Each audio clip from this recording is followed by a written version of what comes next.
मेरी माँ की दवाइयाँ थी, कितना नुकसान हो गया मेरा।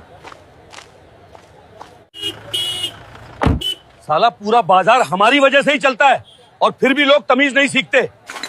ओ मैडम, आवाज नीचे। जानती है किससे बात कर रही है? इंस्पेक्टर कालिया सिंह नाम है हमारा। यहाँ की हवा भी हमसे पूछ के चलती है और तू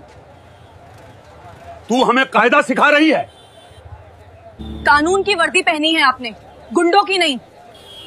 गलती आपकी थी, माफी आपको मांगनी चाहिए। माफी? मैं कालिया सिंह माफी मांगेगा? बहुत गर्मी है ना तेरे अंदर, आज सारी गर्मी निकालता हूँ। कालिया ने हाथ बढ़ाया, लेकिन अवनी ने पलक झपकते ही उसका हाथ मरोड़ दिया। तभी अवनी को याद आया, माँ घर पर माँ अकेली है। अगर यहाँ झगड़ा बढ़ा तो वह थाने के चक्कर में फंस जाएगी और माँ की देखभाल कौन करेगा? वैसे भी सिविल ड्रेस में किसी पुलिस वाले पर हाथ उठाना कानूनन गलत हो जाएगा, चाहे वह पुलिस वाला गलत ही क्यों ना हो। उसने कालिया का हाथ छोड़ दिया। कालिया सिंह, जो अब अपने गुर्गों और पब्लिक के सामने बेइज्जत महसूस कर रहा था, पागल हो गया। वो गुस्से में बोला, तूने पुलिस पर हाथ उठाया, अब देख तेरा क्या हाल करता हूं। उसने अपनी लाठी निकाली और अवनी की तरफ बढ़ाया। आज तुझे बाजार के बीच में नाक रगड़वाऊंगा, चल माफी मांग। अभी के अभी बाजार के लोग मोबाइल निकालकर वीडियो बनाने लगे। कोई मदद को आगे नहीं आया। सबको कालिया से डर लगता था। अवनी ने चारों तरफ देखा, सब तमाशबीन थे। उसने सोचा, अगर मैं इससे अभी लड़ी तो यह मुझे झूठे केस में अंदर कर देगा, मेरी छुट्टी खराब होगी और मां का इलाज रुक जाएगा। मुझे दिमाग से काम लेना होगा। कालिया चिल्लाया, सुना नहीं? घुटने पर बैठ और माफी मांग, वरना तेरी स्कूटी जब्त और तुझे अभी जीप में डालकर ले जाऊंगा। फिर थाने में जो होगा वो तू सोच भी नहीं सकती। अवनी की मुट्ठियां भींच गईं। उसकी रगों में फौजी खून खौल रहा था। वह उसे एक ही घूंसे में बेहोश कर सकती थी, लेकिन उसने एक लंबी सांस छोड़ी। उसे हार माननी होगी। जीतने के लिए उसकी नजर कालिया की वर्दी की जेब पर गई, जो थोड़ी खुली थी। उसके दिमाग में एक प्लान आया। उसके पास अपनी जेब में एक छोटा सा वायरलेस ब्लूटूथ डिवाइस बगीन था, जो वह अक्सर अपने ऑपरेशंस में इस्तेमाल करती थी और गलती से आज उसकी जीन्स की जेब में रह गया था। अवनी ने अपनी आंखों में झूठा डर दिखाया। नहीं सर, प्लीज मुझे जाने दीजिए, मेरी माँ बीमार है। अवनी ने गिड़गिड़ाने का नाटक किया। बीमार है तो क्या हुआ, पहले मेरे पैरों पर गिर और माफी मांग। कालिया ने अपना जूता आगे कर दिया। भीड़ में से आवाजें आने लगीं, बेचारी लड़की, अरे जाने दो साहब। लेकिन कालिया सुनने को तैयार नहीं था। अवनी धीरे धीरे नीचे झुकी। यह एक फौजी के लिए मौत से बदतर था घुटने टेकना, लेकिन उसका मकसद बड़ा था। जैसे ही वह झुकी, उसने अपने हाथ जोड़े। माफ कर दीजिए सर, मुझसे गलती हो गई। कालिया का सीना गर्व से फूल गया और झुक पैर छू मेरे अवनी और झुकी। उसने कालिया के जूते छुए और उसी वक्त बड़ी सफाई से पलक झपकते ही उसने वह छोटा सा बग लिसनिंग डिवाइस कालिया की पैंट की मोहरी नीचे का हिस्सा के अंदर फंसा दिया, जहां एक्स्ट्रा कपड़ा मुड़ा होता है। कालिया का ध्यान अपने अहंकार में था। उसे हवा भी नहीं लगी। अवनी खड़ी हुई। उसका चेहरा अब भी झुका हुआ था, लेकिन होठों पर एक बहुत हल्की न दिखने वाली मुस्कान थी। अब खुश साहब, अवनी ने दबी आवाज में पूछा। हाँ, अब भाग, यहां से दोबारा दिखी तो टांगे तोड़ दूंगा, कालिया ने हंसते हुए कहा और वहां जमा भीड़ की तरफ हाथ हिलाया, जैसे उसने कोई जंग जीत ली हो। अवनी ने अपनी स्कूटी उठाई, टूटी हुई दवाइयां वहीं छोड़ी और बिना पीछे मुड़े चली गई। लोग वीडियो बना रहे थे, सोशल मीडिया पर कैप्शन लिख रहे थे, पुलिस की गुंडागर्दी, या कुछ लोग लिख रहे थे, डरपोक लड़की। लेकिन किसी को नहीं पता था कि शिकार अब शुरू हुआ है। शाम के 6 बज रहे थे। अवनी का वह वीडियो पूरे शहर में आग की तरह फैल गया था। हर व्हाट्सएप ग्रुप, हर फेसबुक पेज पर वही वीडियो था। एक अकेली लड़की को बाजार में एक पुलिस वाला जलील कर रहा है और वह उसके पैर छू रही है। जिलाधिकारी डीएम के बंगले में डीएम मैडम अदिति अपने ऑफिस में बैठी फाइलों में व्यस्त थीं। तभी उनके पीए ने घबराते हुए दरवाजा खटखटाया। मैडम, आपको यह देखना चाहिए, शहर में बवाल मचने वाला है। अदिति ने फोन हाथ में लिया। वीडियो प्ले हुआ। जैसे जैसे वीडियो आगे बढ़ा, अदिति का चेहरा सख्त होता गया। लेकिन वीडियो के आखिर में जब अवनी स्कूटी उठा रही थी, अदिति ने वीडियो पॉज किया। उसने अवनी के खड़े होने का तरीका देखा। यह कोई आम लड़की नहीं है, अदिति ने बुदबुदाया। जिस तरह से यह खड़ी है, जिस तरह से इसने अपना गुस्सा पिया है। ये डिसिप्लिन आम पब्लिक का नहीं हो सकता। पता करो ये कौन है और इसका घर कहाँ है। मैं खुद वहां जाऊंगी, अदिति ने आदेश दिया। लेकिन मैडम, आप खुद, मैं किसी हवलदार को भेज देता हूं, पीए ने कहा। नहीं, जिस पुलिस ने यह हरकत की है उस पर भरोसा नहीं किया जा सकता। गाड़ी निकालो। शहर के एक पुराने थोड़े पिछड़े इलाके में एक छोटा सा घर था। प्लास्टर उखड़ा हुआ था लेकिन आंगन साफ सुथरा था। अवनी अभी घर के अंदर थी। उसने अपनी फौजी टी शर्ट और लोअर पहन लिया था। वह एक चारपाई के पास बैठी थी जिस पर एक बूढ़ी कमजोर औरत लेटी हुई थी। वह अवनी की मां थी। अवनी बेटा, दवाई ले आई? मां ने खांसते हुए पूछा। अवनी का दिल भर आया। बाजार में जो हुआ वह याद आ गया। दवाइयां तो टूट गई थीं, लेकिन उसने मां को यह नहीं बताया। हाँ मां, बस अभी दे रही हूं, अवनी ने मुस्कुराते हुए कहा और रसोई में जाकर गर्म पानी और घर में बची हुई पुरानी गोली ले आई। वह मां का सिर अपनी गोद में रखकर उसे पानी पिला रही थी। बेटा, तू क्यों आई? इतनी दूर देश को तेरी जरूरत है? मां ने कहा। देश को मेरी जरूरत है मां, लेकिन मुझे आपकी जरूरत है। आप ठीक हो जाओ, फिर मैं चली जाऊंगी। अवनी ने मां के माथे पर गीली पट्टी रखते हुए कहा। तभी बाहर एक गाड़ी रुकने की आवाज आई। नीली बत्ती वाली गाड़ी। अवनी चौंक गई। क्या वह कालिया सिंह फिर आ गया? क्या वह घर तक आ पहुंचा? उसने पास ही रखी एक लोहे की रॉड को अपनी नजर में रखा और बाहर निकली। लेकिन बाहर पुलिस की जीप नहीं, डीएम की सफेद एम्बेसडर कार थी। गाड़ी से एक तेज तर्रार महिला उतरी। डीएम अदिति अवनी ने उन्हें देखा। वह समझ गई कि यह प्रशासन से है। अवनी ने सलीके से नमस्ते किया, लेकिन सैल्यूट नहीं मारा क्योंकि वह सिविल में थी और सामने वाला अजनबी था। अजनबी? जी आप? अवनी ने पूछा। अदिति ने उसे ऊपर से नीचे तक देखा। मेरा नाम अदिति है, यहाँ की डीएम। मैंने तुम्हारा वीडियो देखा। मैं बस ये जानने आई हूं कि क्या तुम ठीक हो और डरो मत, उस इंस्पेक्टर पर सख्त एक्शन होगा। अवनी ने फीकी मुस्कान दी। थैंक यू मैडम, लेकिन मुझे किसी एक्शन की जरूरत नहीं है। मैंने माफी मांग ली, बात खत्म। अदिति हैरान थी। तुमने माफी क्यों मांगी? वीडियो में साफ दिख रहा है।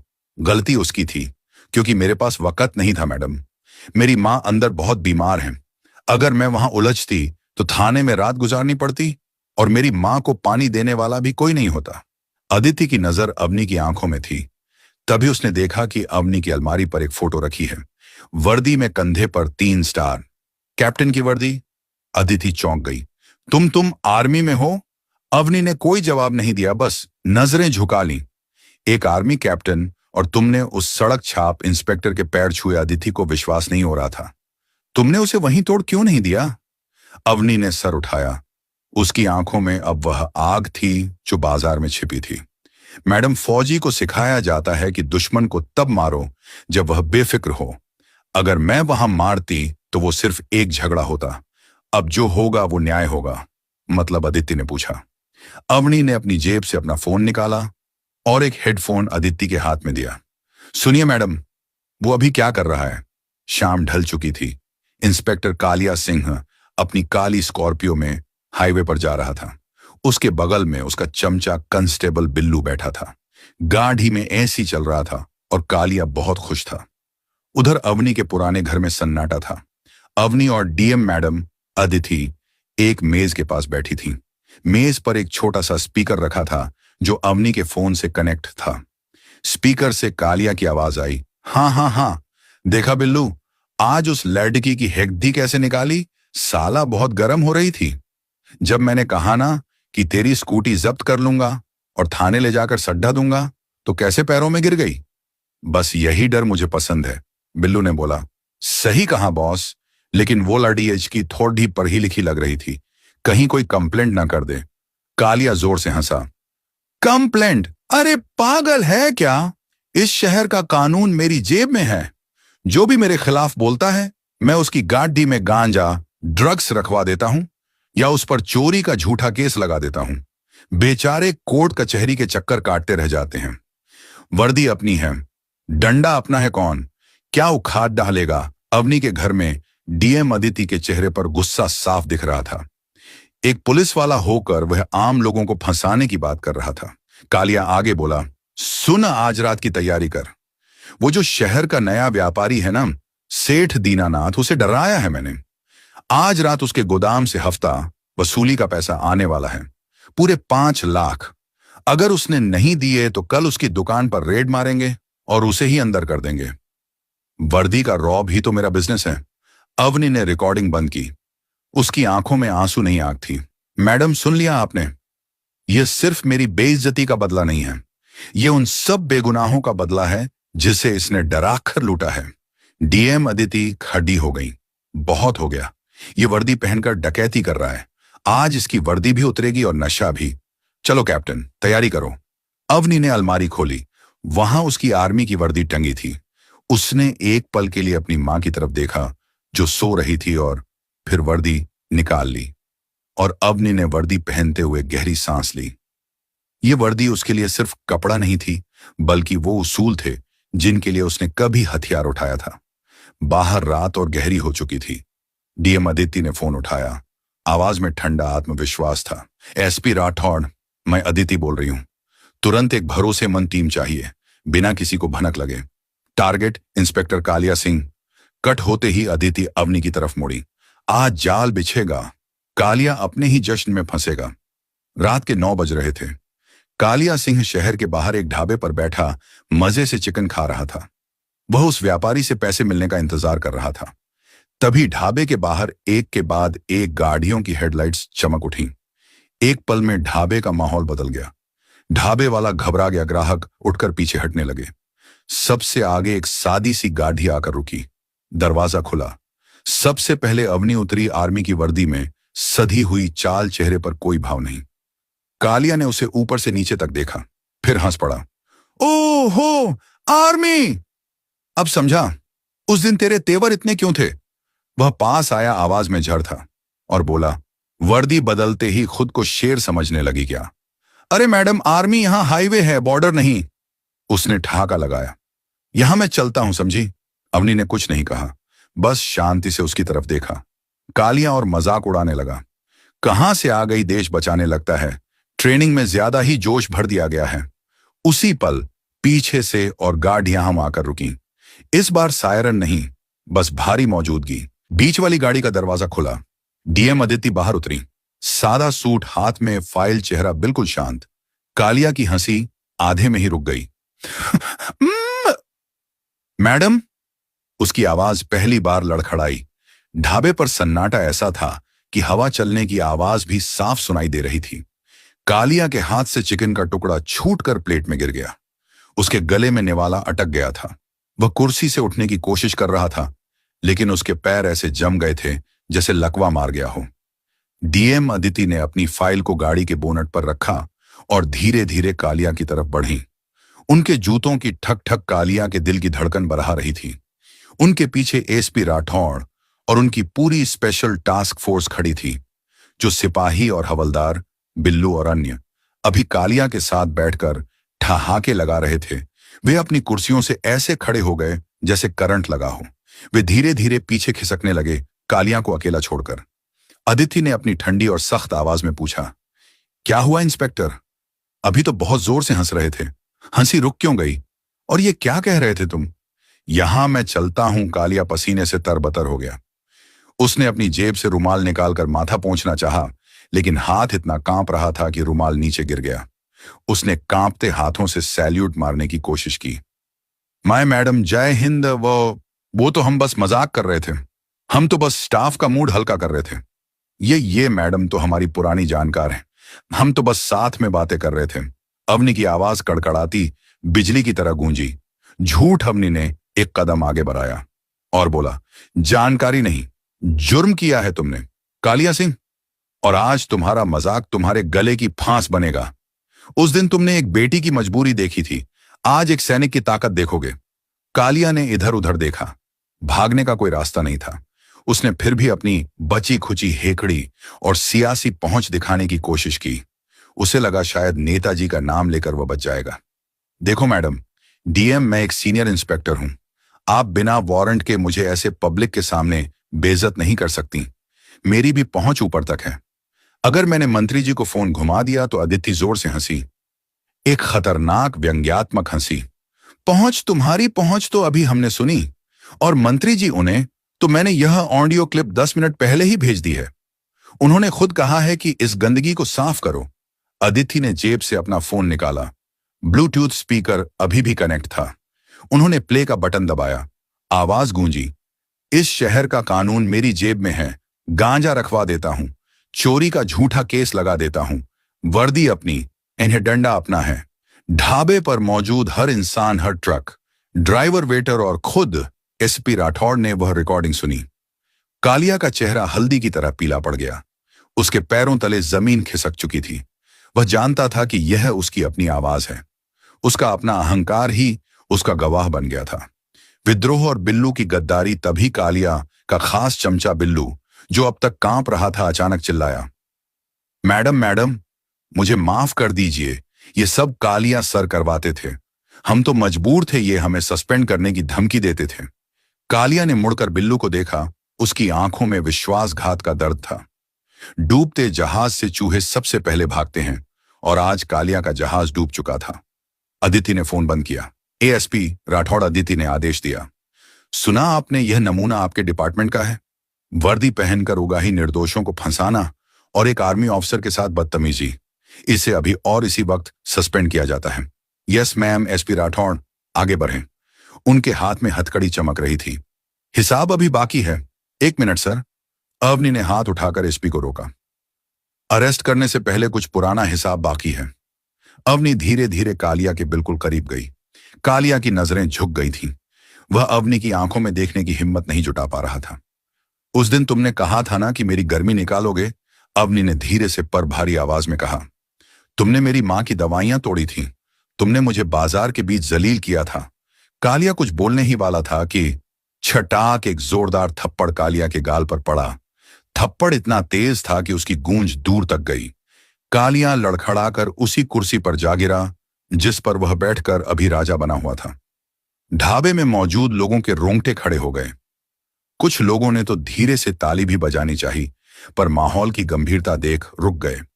अवनी ने कालिया के कॉलर को मुट्ठी में भींचा और उसे झटके से सीधा खड़ा किया। उस दिन तुमने मुझे झुकने पर मजबूर किया था, क्योंकि मैं एक बेटी थी जो अपनी मां को बचाना चाहती थी। लेकिन आज मैं एक सैनिक हूं, और एक सैनिक कभी अपनी वर्दी की बेइज्जती बर्दाश्त नहीं करता।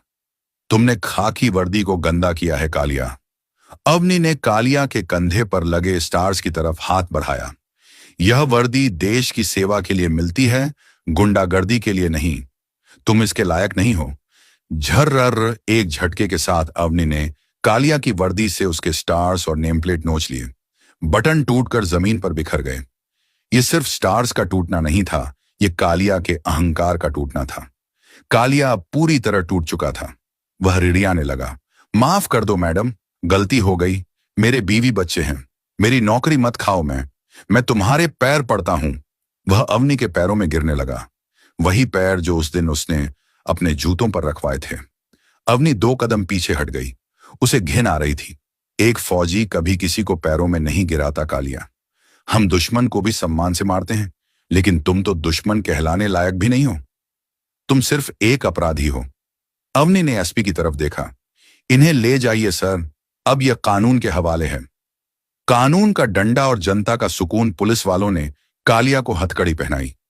लोहे की वो ठंडी हथकड़ी जो वह दूसरों को डराने के लिए इस्तेमाल करता था, आज उसी की कलाइयों में कस गई थी।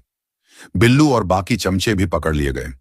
जब पुलिस उसे घसीटते हुए जीप की तरफ ले जा रही थी, वहां खड़े ट्रक ड्राइवरों और ढाबे के कर्मचारियों ने भारत माता की जय के नारे लगाने शुरू कर दिए। यह शोर किसी भीड़ का नहीं, बल्कि दबे कुचले लोगों की आजादी का था। पुलिस की गाड़ियां कालिया को लेकर सायरन बजाती हुई अंधेरे में गायब हो गईं। ढाबे पर अब फिर से सन्नाटा था, लेकिन यह सन्नाटा डर का नहीं, सुकून का था।